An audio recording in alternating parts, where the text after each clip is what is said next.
DEANA Johnson knew this day would come, but it still didn't make it any easier. For her, Muhammad Ali was and always will be simply the champ, a man she saw up close and personal. For a young girl growing up in Louisville, Muhammad Ali used to visit my school a lot when I lived in Village West. He would just come in, no cameras, no, just him and us. He was one of the most famous people on earth for nearly a half century, but he never forgot his home, and his home never forgot him.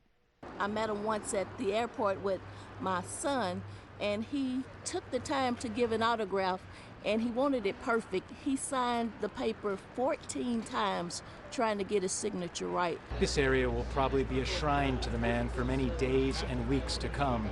Inside the Muhammad Ali Center behind me, it's a real testament to his athletic achievement and humanitarian legacy. People came to his museum to see him up close. It was once remarked, Muhammad Ali lived multiple lives. The greatest boxer, perhaps one of the greatest athletes of all times, good enough to win gold at the Rome Olympics in 1960, but not good enough to eat at a table with white people when he returned home to Louisville in a segregated America. He spoke up, and legend has it, threw his medal in a river in protest.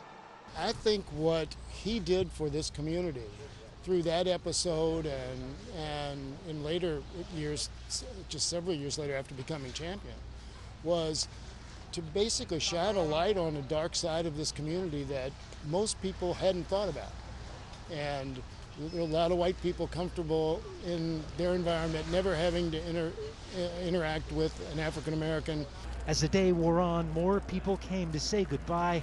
More spoke of his legacy outside the ring rather than in it, a testament perhaps to who he was.